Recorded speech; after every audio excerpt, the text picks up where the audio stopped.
오늘 결승선보다 중요한 것, 이런 제목 가지고 하나님 말씀 나누도록 하겠습니다. 여러분에게 한 장의 사진을 보여드리겠습니다.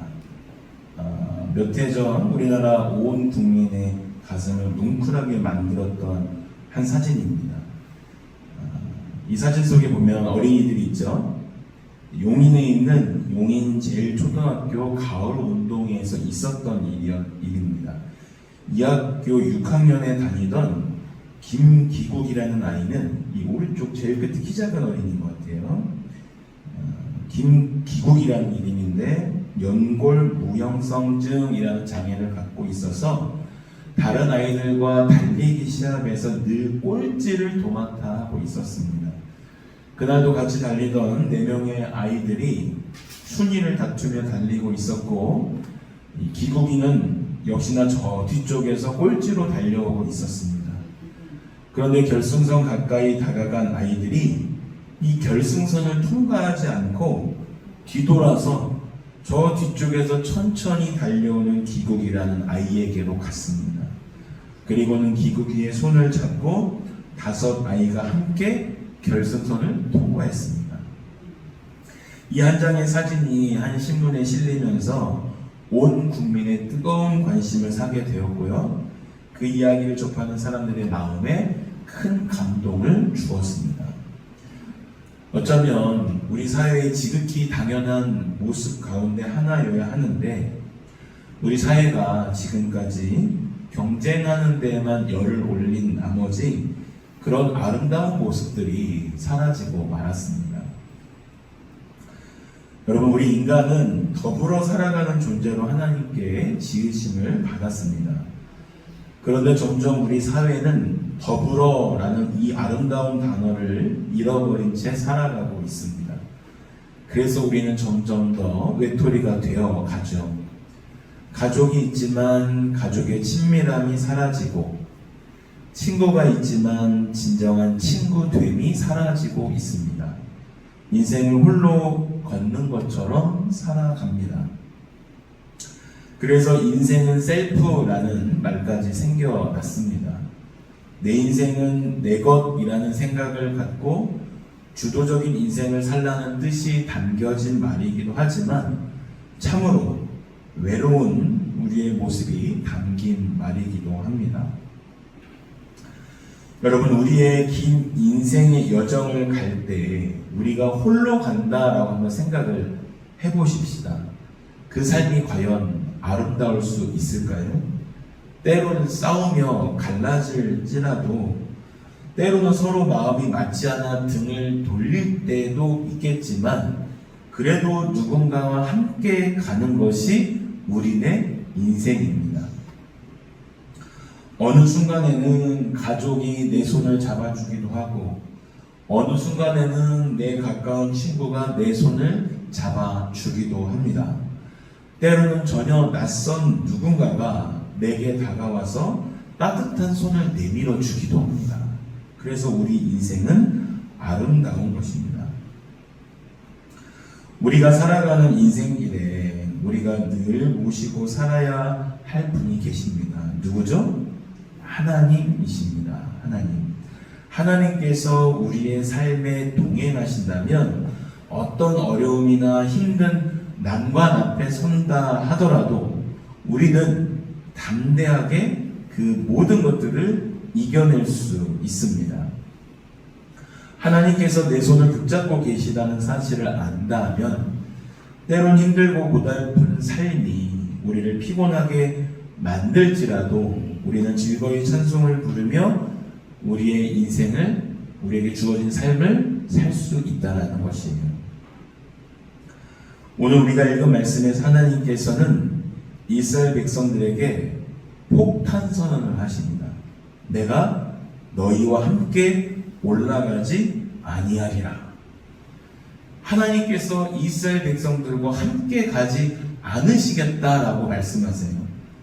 하나님께서 여러분 그렇게 말씀하신 이유가 있습니다. 오늘 본문의 배경은 출애굽기 19장에서부터 시작됩니다. 애굽에서 400년 동안 종살이하던 이스라엘 백성들은 모세의 인도로 애굽에서 탈출했습니다. 홍해를 건너고 광야를 거쳐 이스라엘 백성들이 이제 시내산 아래까지 왔습니다. 그 과정에서 하나님께서는 이스라엘 백성들을 위해서 엄청난 기적들을 베푸셨습니다. 애굽 땅에서 10가지 재앙을 내리신 것은 물론이거니와 이스라엘 백성들을 가로막고 있던 홍해를 갈라 육지처럼 건너게 하셨습니다. 홍해를 건넌 후 3일쯤 되었을 때 마라라는 지역에 도착했는데 이스라엘 백성들은 마실 물을 얻지 못했습니다. 그때 하나님께서는 쓴물이 나오는 마라의 우물을 달게 만드셔서 이스라엘 백성들로 하여금 마실 수 있게 해주셨습니다. 애굽에서 탈출한 지 한 달쯤 지나 신광야에 이르렀을 때 이스라엘 백성들에게 이제 먹을 양식이 다 떨어졌습니다. 그때 하나님께서는 이스라엘 백성들에게 만나를 주셔서 먹게 하셨습니다. 하루 이틀만 만나를 내려주신 것이 아니라 광야 생활하는 내내 그들에게 매일매일 만나를 주셔서 먹게 하셨어요. 그렇게 놀라운 기적들을 통해서 이스라엘 백성들을 인도하셨습니다. 그리고 드디어 시내산 아래에 도착했습니다. 백성들이 시내산 아래에 머물러 있을 때 하나님께서 모세를 시내산 위로 부르시더니 이스라엘 백성들과 언약을 맺고 싶다고 말씀하십니다. 모세는 하나님의 말씀을 듣고 시내산 아래로 내려와서 백성들의 그 장로들을 불러 모아놓고 하나님의 의도를 전달합니다. 그러자 이스라엘 장로들이 모두 하나님과 언약을 맺겠다고 약속을 하지요. 이스라엘 백성들이 하나님과 언약을 맺겠다고 하자 하나님께서는 언약 백성으로서 지켜야 할 계명이 있다고 말씀하시는데 그것이 출애굽기 20장에 기록되어 있는 십계명입니다. 십계명을 비롯한 여러 가지 이스라엘 백성들이 지켜야 할 계명들을 듣고는 이스라엘 백성들이 그 계명들을 지키겠다고 하나님과 약속을 합니다. 그래서 출애굽기 24장에서 하나님과 이스라엘 백성 사이에 언약이 체결이 됩니다. 그것이 시내산 언약입니다. 하나님과 이스라엘 백성 사이에 언약을 맺은 후에 모세는 다시금 시내산 위로 올라갑니다. 좀 더 구체적인 계명을 듣기 위해서죠. 모세가 시내산 위에 올라간 지 이제 40일쯤 지났을 때 시내산 아래에서 일이 벌어집니다. 시내산 위로 올라간 모세가 40일이 지났음에도 내려오지 않으니까 시내산 아래에 있던 이스라엘 백성들 사이에서 의문이 생기기 시작합니다. 우리를 여기까지 인도한 모세가 저 시내산 위에서 죽은 건 아닌지 모르겠네. 왜 지금까지 안 내려오지? 그럼 모세가 없으니 하나님께서 우리를 이제는 인도를 안 하실지도 몰라. 그러니 우리를 인도할 신을 만들자. 그러면서 이스라엘 백성들이 아론에게 우리를 인도할 신을 만들자라고 졸라댑니다. 백성들의 성화에 아론은 금고리를 모아서 가져오라고 하고서는 그것으로 금송아지를 만들었습니다. 그리고 그것을 이스라엘 백성들에게 보여주면서 이것이 너희를 애굽에서 인도하여 낸 너희의 신이다 라고 말합니다. 그러자 이스라엘 백성들은 금송아지 앞에 제단을 만들어 놓고 그 금송아지에게 번제를 드리면서 그 금송아지를 신으로 섬기게 됩니다. 시내산 아래에서 금송아지를 만들었다는 것을 아신 하나님께서 모세에게 빨리 시내산 아래로 내려가라고 말씀하십니다. 모세는 급하게 십계명이 새겨진 돌판을 들고 시내산 아래로 내려오다가 이스라엘 백성들이 금송아지 앞에 제사를 드리고 그 앞에서 먹고 마시며 춤을 추는 모습을 보고서 너무너무 화가 났습니다.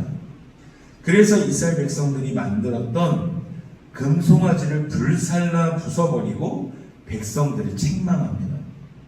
이스라엘 백성들이 금송아지를 만들었다는 것은 그들이 40일 전에 하나님과 맺었던 언약을 어긴 것이기 때문입니다. 이스라엘 백성들은 하나님과 언약을 맺으면서 십계명을 지키겠다라고 약속을 했었습니다. 그 십계명 가운데 첫 번째 계명이 하나님 외에 다른 신을 섬기지 않겠다라는 것이고, 두 번째 계명은 뭘까요? 새긴 우상을 만들지 않겠다라는 것입니다. 그런데 이스라엘 백성들은 금송아지 우상을 만들었습니다. 하나님 외에 다른 신을 섬기지 않겠다라고 했던 계명도 어겼고, 새긴 우상을 만들지 않겠다라고 하는 계명도 어겼습니다. 그래서 모세는 레위 자손들에게 죄를 범한 이스라엘 백성들을 칼로 죽이라고 해서 그날 이스라엘 백성 중에 3,000명가량이 죽임을 당하게 됩니다. 옛날에는 언약을 맺은 후에 그 언약을 어겨버리면 그 사람은 언약을 어긴 대가로 자기 목숨을 내놓아야 했었습니다. 죽어야 했다라는 것이죠. 하나님과 언약을 어긴 이스라엘 백성들의 죄값을 모세가 하나님을 대신해서 치르게 한 것입니다. 그래서 그날 이스라엘 백성은 3,000명가량이나 죽임을 당해야 했던 것입니다. 그리고는 다음날 모세가 다시 산 위로 올라갔습니다. 하나님께서도 단단히 화가 나신 상태였습니다. 시내산 위로 올라온 모세에게 하나님께서 이렇게 말씀하십니다. 너는 이 백성을 이끌고 내가 아브라함과 이삭과 야곱에게 주겠다고 약속한 그 땅으로 올라가라. 내가 사자를 내 앞서 보내 가나안 사람들을 쫓아내고 그 땅을 너희에게 주겠다. 그러나 나는 너희와 함께 올라가진 않겠다. 그것이 오늘 본문 1절부터 3절까지의 내용입니다. 여러분, 오늘 여러분 같으면 어떻게 하시겠습니까? 하나님께서 이스라엘 백성들에게 약속하신 가나안 땅은 주시겠다고 말씀하십니다. 조상들에게 주겠다고 약속한 것이기에 그 땅에는 너희를 들어가게는 하시겠다라는 말씀이세요. 그러나 하나님께서는 더 이상 같이 가시지 않겠다라고 말씀하십니다. 하나님께서 함께 가시진 않지만 그래도 약속의 땅 가나안 땅에 들어가는 것이 나을까요?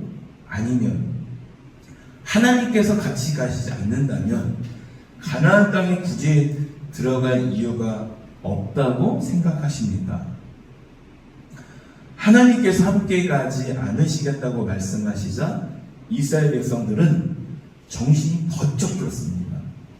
그래서 오늘 본문 4절에서는 하나님께서 이스라엘 백성과 함께하지 않으시겠다는 말씀을 이 준엄한 말씀이라고 표현하고 있습니다. 이 준엄한 말씀. 준엄한 말씀이라는 말은 불길한 말씀, 언짢은 말씀 또는 슬픈 말씀이라는 뜻이기도 합니다. 하나님께서 함께 가지 않으시면 아무리 가나안 땅을 얻는다 하더라도 그것은 결코 기쁜 일이 될 수 없기 때문입니다. 지금까지 이스라엘 백성들은 하나님께 전적으로 의지하며 여기까지 왔습니다.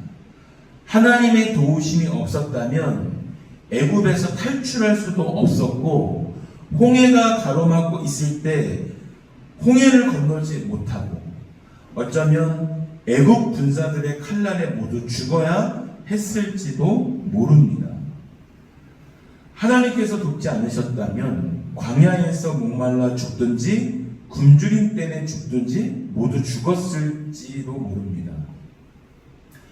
하나님께서 구름 기둥과 불 기둥으로 인도하지 않으셨다면 그들은 광야 생활하던 도중에 낮에 무더위나 밤에 추위에 죽임을 당할 수도 있었습니다. 지금까지 그들이 살아올 수 있었던 것은 전적으로 하나님이 함께 하셨고 하나님이 도우셨기 때문입니다. 그런데 하나님께서 함께 가지 않으시겠다라고 선언을 하십니다. 하나님께서 약속하신 것은 지키시기 위해서 이스라엘 백성을 가나안 땅까지 인도하시긴 하지만 함께 가진 않으시겠다라고 말씀하세요. 이것보다 더 슬픈 말씀은 없습니다. 그래서 그 말씀을 듣고 이스라엘 백성들은 자기 몸을 단장하지 않았습니다. 슬픔의 표시죠. 아무리 목적한 바 가나안 땅에 간다 하더라도 하나님께서 함께하지 않으시면 그건 분명히 슬픈 일입니다. 있을 수 없는 일입니다. 나중에 모세가 하나님께 간청하여서 하나님께서 마음을 바꾸셔서 이스라엘 백성과 함께 가시겠다라고 말씀을 14절에 보면 하셔요. 자, 여기서 우리는 우리 인생의 중요한 교훈을 얻을 수가 있습니다. 이스라엘 백성들이 광야 생활의 그 고달픔을 참을 수 있었던 것은 하나님께서 조상들에게 약속하신 그 가나안 땅에 대한 소망 때문입니다. 지금의 이 고생을 참으면 가나안 땅에 들어갈 수가 있어. 조금만 참으면 하나님께서 우리를 그리로 인도하실 거야. 그런 마음이 이스라엘 백성들로 하여금 그 고생하는 하루하루의 삶을 견디게 하였습니다. 오늘 우리에게도 마찬가지입니다. 우리에게 무언가 소망이 있다면, 그리고 그 소망을 이룰 강한 열망이 있다면 우리는 때로 힘들어도 참을 수가 있습니다. 때로는 넘어져도 다시 일어설 수 있습니다. 성공하려는 사람은 자신이 세운 목표를 이루기 위해서 무진장한 그 고통을 견뎌냅니다. 넘어져도 다시 일어서고 실패해도 다시 도전합니다. 목표가 있기 때문입니다. 그런데 여러분, 아무리 목표가 분명하고 그래서 그 목표를 이루기 위해서 열심히 달려간다 하더라도 우리에게 목표보다 더 중요한 것이 있습니다. 그것이 성공하는 것이든 아니면 돈을 많이 버는 것이든 아니면 승진하는 것이든 우리가 가슴 깊이 소망하는 목표보다 더 중요한 것은 누구와 함께 거기에 가느냐 하는 것입니다. 누구와 함께 거기에 가느냐. 나 홀로 그 성공의 자리에 서겠다고 생각하는 사람은 아마 하나도 없을 것입니다. 어떤 사람은 가족을 행복하게 하기 위해서 성공하고 돈을 많이 벌어야 한다고 생각하면서 열심히 일을 합니다. 어떤 사람은 사랑하는 아내나 남편에게 인정받기 위해서 목표를 세우고 열심히 달려갑니다.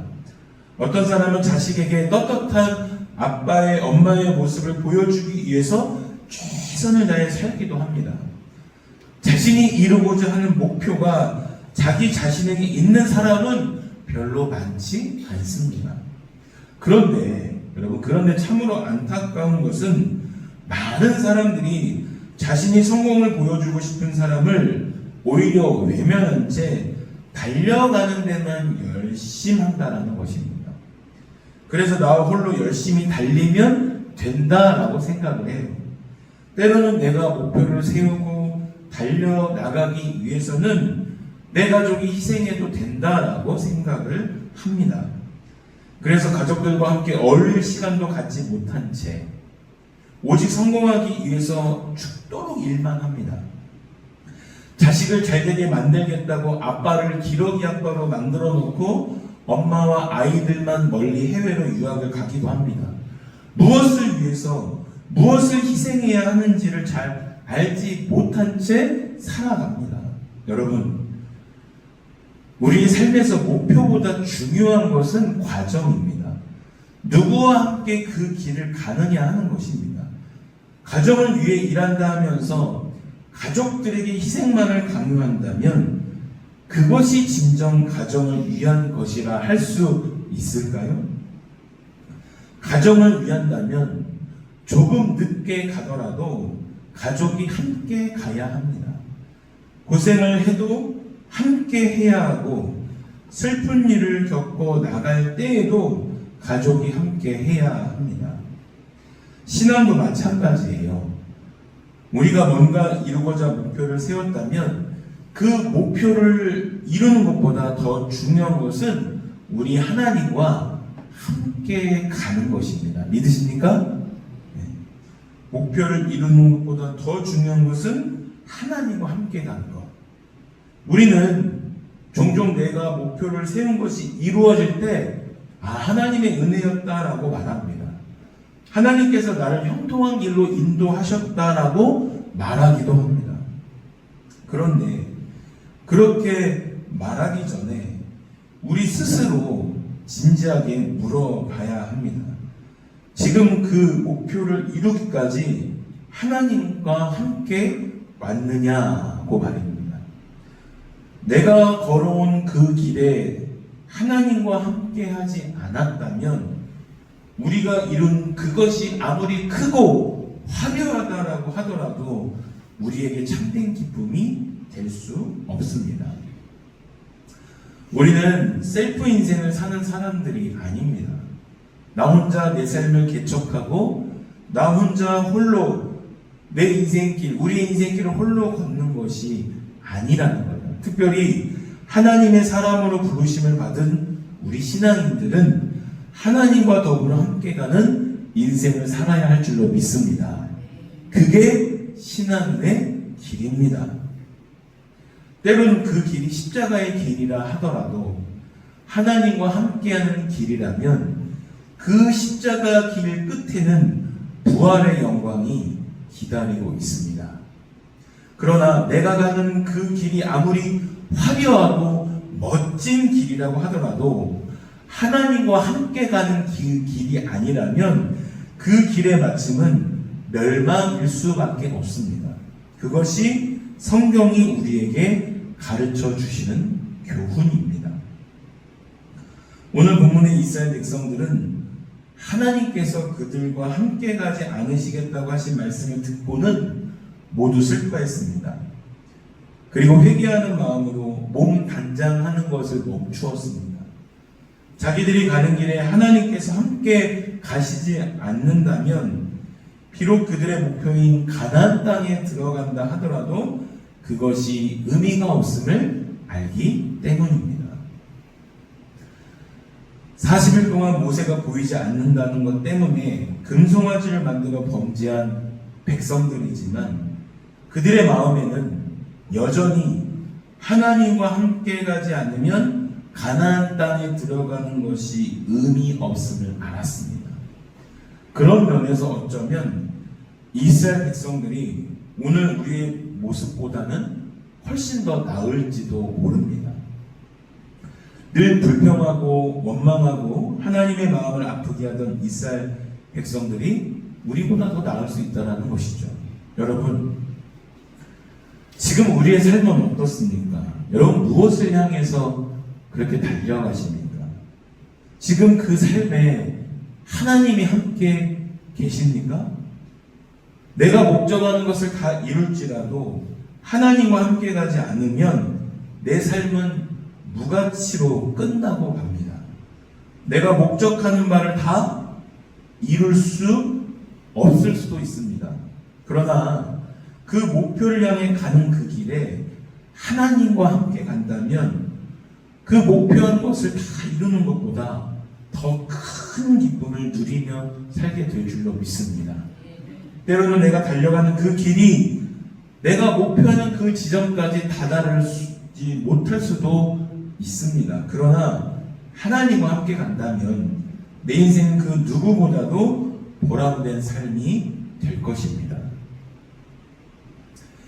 미국에서 가장 오래 산 사람은 찰리 스미스라고 하는 흑인이라고 알려져 있어요. 1842년에 아프리카 라이베리아에서 태어난 그는 13살 때인 1854년 미국에 와서 138세까지 살다가 1979년에 세상을 떠났습니다. 여러분 이분에게는 다 우리 애기들이에요. 애기들. 그죠? 노예로 미국 땅에 와서 1864년 링컨의 노예 해방 선언으로 자유인이 되었지만 그는 그 후에도 한동안 노예로 지내던 그 목장에서 일을 하며 살았습니다. 그리고 그 후 그의 삶은 고통의 전시장과도 같은 삶이었다고 합니다. 이 사람이 미국에 온 이후 미국의 남부와 서부를 헤매며 매를 맞고 모욕을 당하고 굶주리고 병들어 죽을 고비를 20번도 넘게 경험했다고 합니다. 138년 인생을 사는 동안 고생만 하다가 죽으려고 하는 이 찰스 스미스 씨는 임종하기 며칠 전 자신을 방문한 스티븐스라는 목사님 앞에서 이렇게 기도했다고 알려져 있습니다. 하나님, 내가 흑인으로 태어났음에 감사드립니다. 고통스러운 노동생활도 감사합니다. 138년간 언제나 내 곁에 계셔주신 하나님 감사합니다. 여러분, 내 인생의 마지막이 되었을 때 하나님께 감사하며 내 삶을 마감한다면 얼마나 멋질까요? 그런 멋진 삶을 살기 위해서는 오늘도 우리와 함께 하시는 하나님, 그 하나님의 손을 붙잡고 사시기를 간절히 바랍니다. 내가 가는 내 인생길은 오늘 나 홀로 걷는 길이 아닙니다. 하나님께서는 오늘도 우리와 함께 하십니다.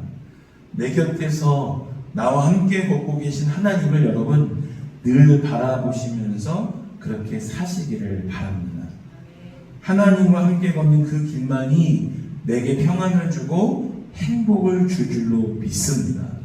그리고 하나님과 함께 가는 그 길만이 내 인생에서 참으로 가치 있는 삶이 될 줄로 믿습니다. 바라기는 오늘 우리 성도님들 모두가 우리 그 하나님의 손을 붙잡고 하나님과 함께 걷는 복된 인생을 다 사시기를 주님의 이름으로 축원드립니다.